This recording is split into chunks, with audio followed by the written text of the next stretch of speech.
Comrades, friends, what a large gathering to discuss about the People's Council.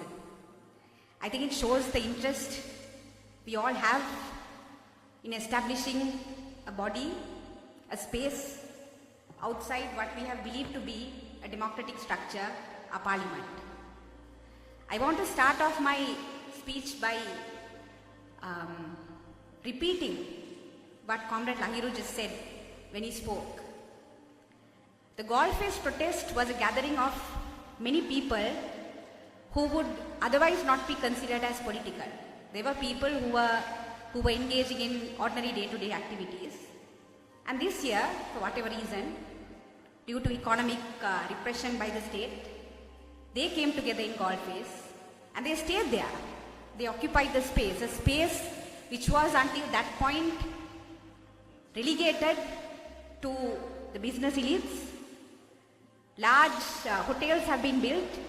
Even places like One Golfest, which is supposed to be a public mall, ordinary street vendors cannot go, and military complexes.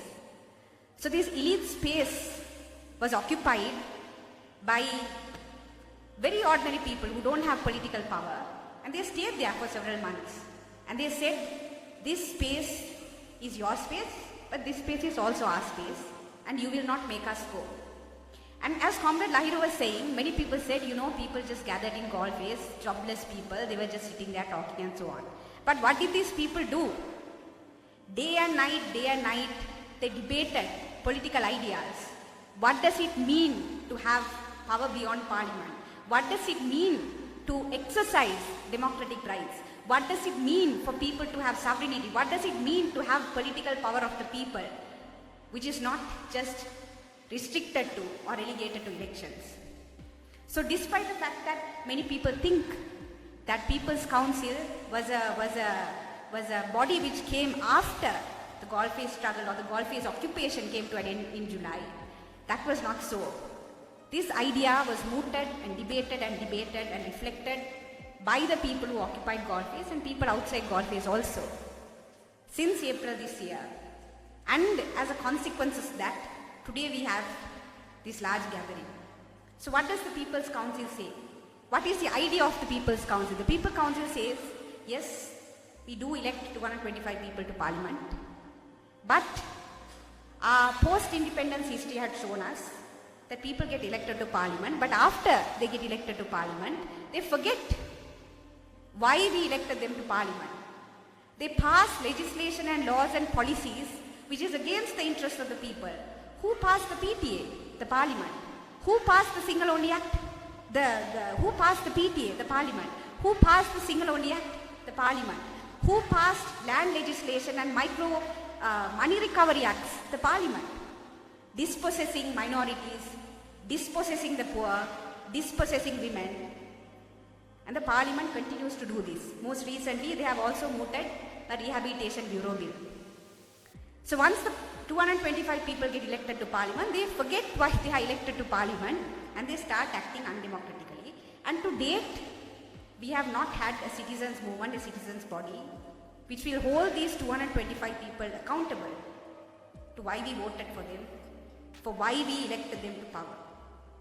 And that is the structure which the People's Council attempts to create, to hold these people accountable as to why they have been voted into power. And that is why strengthening this People's Council is so very important to us. How do we hold our elected members of Parliament accountable?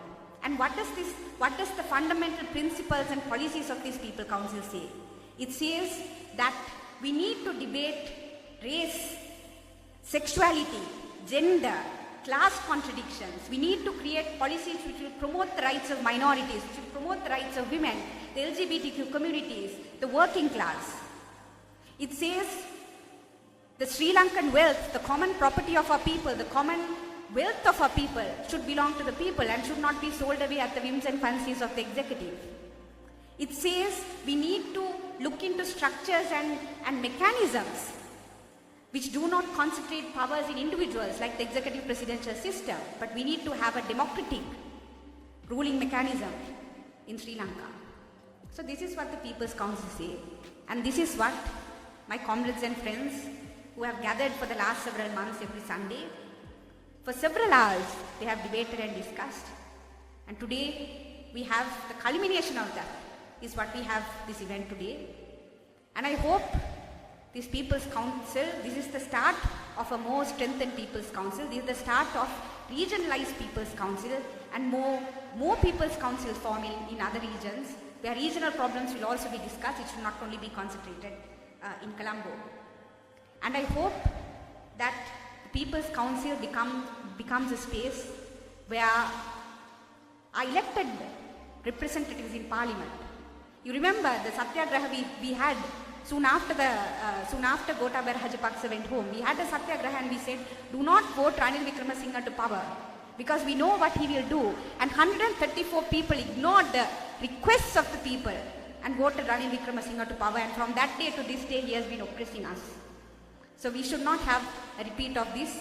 We should not have a repeat of oppressive policies being passed by elected representatives. And I hope the People's Council will become a body which will hold our elected representatives, the Parliament, the Executive, to account for whatever they do moving forward. Thank you.